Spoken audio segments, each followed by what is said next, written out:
Hey guys, Brad Gilmore here. Want to give a big shout out to our title sponsor, Walker Texas Lawyer. If you or a loved one have been injured in an accident, whether that be a car, truck, motorcycle accident, or some kind of other issue, hit up Walker Texas Lawyer at 713-552-1117 or walkertexaslawyer.com. Oh, Brad, what have you done now? Broadcasting live from Houston, Texas, and around the world. TV host, best-selling author, and radio personality Brad Gilmore brings you a collection of conversations with stars from movies. Matthew McConaughey. Brad Gilmore. Mark Wahlberg. Hey, how are you? The legendary Mr. Christopher Lloyd. Christopher, how we doing? I'm doing good. Great introduction. Jessica Alba and Lizzie Mathis. Ladies, thank you so much for joining me. Thank you. Kevin Costner joins us. Thank you so much. Thank you. Television. Jimmy Fallon joins us this morning. Jimmy, how you doing, my friend? Good morning. Thank you so much, Brad, for having me. I appreciate this, bud. Kelly Ripa. Brad, thank you for having me. Comedy. Jay Leno joins us. Jay, how you doing? Hey, Brad, what's going on? Chris Tucker is in the building. Chris Tucker, good morning to you. Hey, Brad, and good morning to you. How are you? George Lopez joins us right now. George, how are you doing, sir? Good morning. Music. Lola Monroe. Thank you. Thank you for having me. The legendary frontman of AC/DC, Brian Johnson, joins us right now. Brian, how you doing? Good morning, Brad. What lovely to talk to me, funny lad. Megan Trainor. Thank you so much, Brad. You're awesome. Chloe Bailey joins us. I appreciate the time. Appreciate you. And more. This is The Collection. Now your host, The Boat. Brad Gilmore!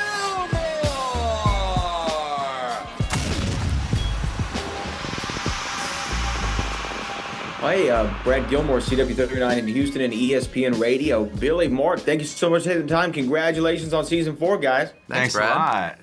Happy to be here. Hey, look, you know what? I want to start there with season 4 itself. Like, when you come back year over year as an actor, what are the challenges and the conveniences of that? Because again, you have already established the world and know the sandbox you're playing in, but also you have to kind of continue to grow this character where it's not a 2-hour film, it's a 4-season arc that sometimes you go on. Excuse me, Billy, if we could start with you. Yeah, that was a real challenge for me, actually, the first season. It's the only program I've been on that's gone for more than one season, so I had no expectations. But even in the beginning of the series, we only had 2 episodes. And so even though the writer, Carrie Aaron, could describe what she thought the arc might be, she hadn't totally formed the idea, and I hadn't seen the words that were going to explore that. So it's hard for me to then calibrate how I'm going to lay the groundwork to create this kind of arc and this kind of evolution.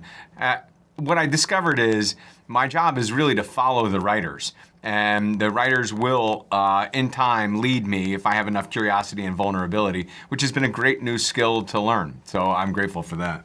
And it's not a challenge for me because I have much less integrity than Billy does, and I just wake up in the morning, learn the words, and say them. So it's just a real joy. That's a bald-faced lie. I love that, but Mark, like, do you have conversations, whether it be on this show or others, with the showrunners and the writers over kind of what you think maybe the characters should do because it's going into another season, or is that something you just stay all the way out of? Yeah, I mean, it depends on the show. You know, in the case of the morning show, we find ourselves in really capable hands, and the truth is, I don't know how to plot a show like this. You know, I do work as a writer and a director, but this is such a massive show, and I really appreciate what they can do. So what I do find is they sort of chase the things that they like and they see. I think early on they noticed a really interesting dynamic between Chip and Alex, so they really started to pull at those threads and make a more complicated relationship out of that than maybe they had envisioned in season 1. So it's kind of fun to see where it goes. Well, I mean, because also, Billy, I remember when Seinfeld had its finale, everyone kind of had it written in their head how Seinfeld should end. It's that famous story, and the story you come up with in your mind might not be as great as, what actually ends up happening. For your character, do you write the story ahead of time? I have nothing in my head but hot air. I mean, it is just a cauldron of desert wind. So there's no idea that's being formed in there. I typically have a lot of questions when somebody else has formed an idea if I don't understand it. But I think of myself as an interpretive performing artist. The people who can write stuff, I think of as the primary ones. Well, I have this idea for Corey that I've always been excited about. Great, here we go. Which is that when it's all done, after season 15 or season 20, he has this real moment of realization that he's actually been dead the whole time. There we go. There we go. And I came up with this myself. There's not, yeah. So how do we shoot that? We'll call Night M. Night Shyamalan and he'll figure it out. He'll figure it out. And it'll be interesting to see where Corey is. Yeah. When he's dead. Yeah. I do want to ask this to both of you, but Mark, I'd be remiss if I didn't say my father and I loved you in Goliath, and he actually passed away in June. It was the last show we got to watch together, and we shared those memories together with you in them. So I just wanted to thank you for that. But expanding upon the idea of in this show, AI, as artisans and artists yourselves, where do you see AI? What is your kind of read on it? And do you feel it is just the next evolution in a tool for creativity, or are you afraid that it takes over creativity itself? Yes, and yes. I see all of those things. And I think that anyone who has a very, very strong opinion about what AI is and means probably isn't paying close enough attention, because we are just at the tip of this iceberg here. But unfortunately, this thing's coming quickly.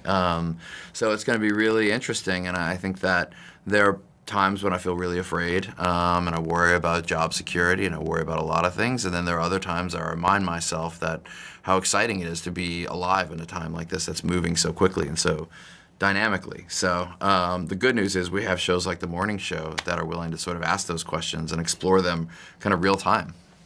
Yeah, and beautifully so. Beautifully so. They're giving me my time cue, so I appreciate both of you in the chat, and congratulations on season 4. Looking forward to season 40 when it all finally comes together. There you go. Thanks a lot. I appreciate it.